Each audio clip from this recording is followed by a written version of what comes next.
Press the Lord everyone. मसीह यीशु के नाम में सबको जय मसीह के सलाम को सामदीद।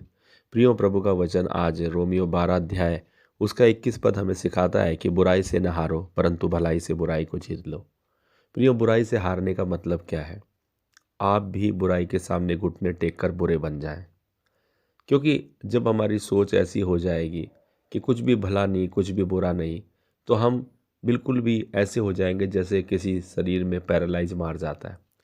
जब तक हम आपको एहसास है कि आपके शरीर में सुई चुभाने का एहसास है, दर्द हो रहा है, तब तक हम ये बात समझ सकते हैं कि वो अंग जिंदा है।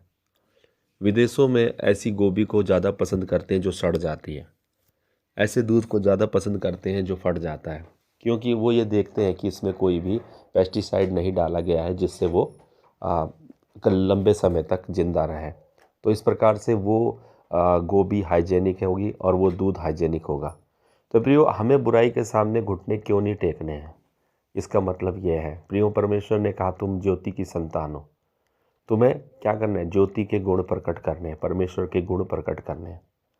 प्रियो, हमें एक जगह देखते हैं कि हम देखते हैं दूसरा राजा 6 अध्याय में, वहाँ पर कुल्हाड़ी का पानी में तैरने का चमत्कार एलिसा ने किया।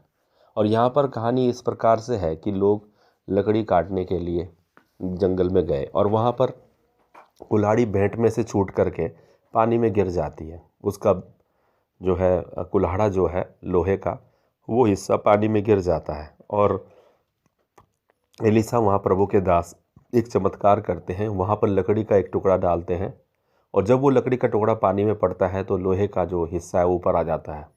तो यहाँ पर क्या हमें देखने को मिल रहा है? देखिए, यही कुल्हाड़ी थी जो उस लकड़ी के पेड़ को काट रही थी, है ना, उस पेड़ को काट रही थी। और यही पेड़ जब वहाँ पर गिरा, इसका हिस्सा वहाँ पर गिरा, तो इस कुल्हाड़ी को बचाने वाला बना।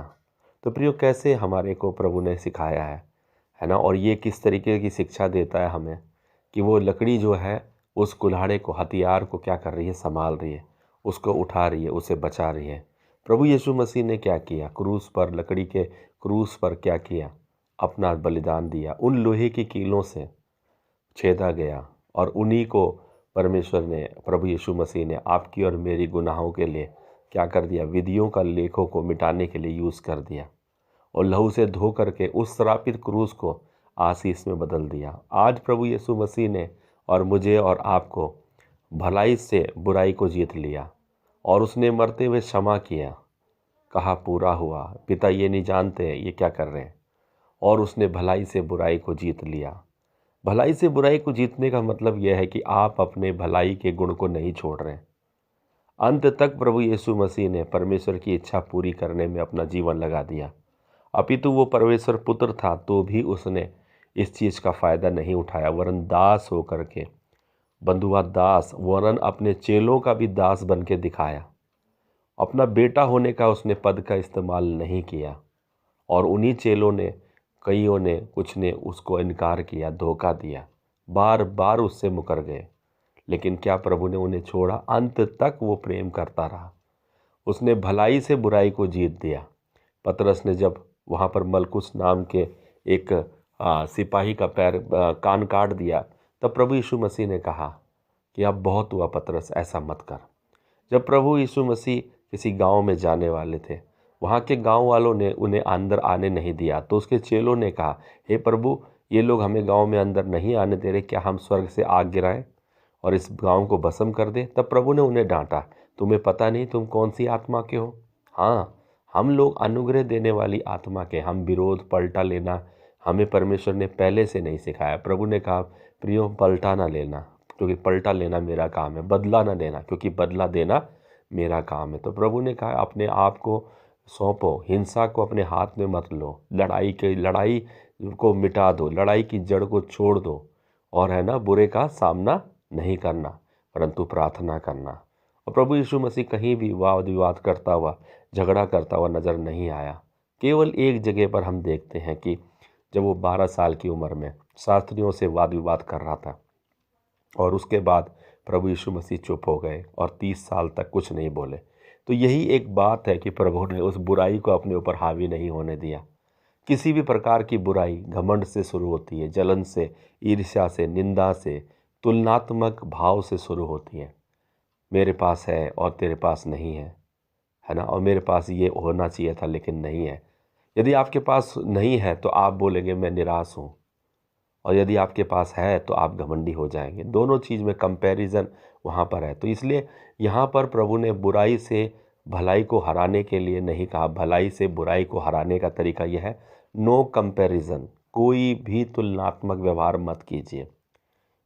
अगर प्रभु ने कहा अपने शत्रुओं से प्रेम करो, यदि चोर भी तो आपस में प्रेम रखते हैं, तो यदि तुम अपने प्रेम रखने वालों से ही प्रेम रखो तो इसमें क्या बड़ाई है? क्योंकि चोर भी जो है आपस में प्रेम रखते हैं, तो फिर आप में और उनमें क्या अंतर है? इसका मतलब यह है कि तुम भलाई करके घूसे खाओ, लेकिन भलाई ही करते जाओ, और यही जीतना होता है। एक कहानी प्रभु के दास भाई डीजीएस दिनाकरण ने सुनाई थी किसी समय पर, कि एक लड़का था जो उसका वो प्रचारक था, और वो वहाँ जंगली इलाके में प्रचार करने गया, और वहाँ पर उसे मना किया गया कि तू प्रचार मत कर उस आदमी को। लेकिन तभी जो है उस गांव के सरदार ने उसको क्या किया, भाले से मार दिया। अब ये मिशनरी, ये प्रभु का दास वहाँ पर जो प्रचार करता था मर गया। लेकिन उसके बाद उसका बेटा आया और उस जिसने उसे मारा था उसके पास पहुँच गया, और उस प्रधान ने कहा, देख इसी भाले से मैंने तेरे पिता को मारा है और इसी से तेरे को भी मार दूंगा। उसने कहा, पिताजी, अंकल जी, मैं आपके पास इसलिए नहीं आया कि आपसे बदला लूं। ये मेरे पिता के कपड़े हैं जो अनफिट हो रहे हैं, अब कौन पहनेगा इन कपड़े को? अब क्या है, मैं ये सोचता हूँ कि आपकी कद काठी में मेरे पिता थे, क्यों ना आप इन कपड़ों को स्वीकार करो, क्योंकि आप लोग यहाँ जंगल में नंगे रहते हो, तो इन कपड़ों को आप पहनकर आपकी ठंड बच जाएगी और मेरे पिता के कपड़े आपके काम आ जाएंगे। तुरंत वो व्यक्ति इनके हाथ से भाला छूट गया, उस सरदार के हाथ से भाला छूट गया, उस प्रधान के हाथों से भाला छूट गया। प्रियो, उसने कहा, मैंने तो तेरे पिता को भाले से मार दिया, लेकिन तूने मुझे अपने प्यार से मार दिया। इस लड़के ने ये दिखाया कि भलाई से बुराई को जीत लिया। उसने बुराई को अपना हथियार नहीं बनाया, जैसे कि उसका पिता करता था प्रचार और भला करता आता था, गाली देने पे गाली नहीं देता था। वैसे ही इस लड़के ने भी कर दिखाया, अपने पिता के मारने वाले को क्षमा करके उसको आशीष देने के लिए आया, और यही है भलाई से बुराई को जीतना। प्रियो, तो प्रियो, यहाँ पर हमें इस बात को सीखना है, और जब हम इसको सीखते हैं तो हम परमेश्वर की संतान कहलाते हैं, और जो कभी भी लज्जित नहीं होते। प्रेम कभी टलता नहीं, भविष्यवाणी तो टल जाएगी, ज्ञान जाता रहेगा, लेकिन प्रेम कभी टलता नहीं। प्रेम बुराई का लेखा नहीं देता। प्रेम अपराजित है, प्रेम विजयी है, प्रेम कभी हार नहीं सकता। तो प्रियो, आपके हमारे जीवन में ये फल लगे और हमें ज्योति के संतान बनाकर इस दुनिया में जलते हुए दीपक के समान रखे, ये मैं कामना करता हूँ, ये प्रार्थना करता हूँ। इस वचन के द्वारा प्रभु आपको और मुझको, हम सबको आशीष दे। जय मसीह की।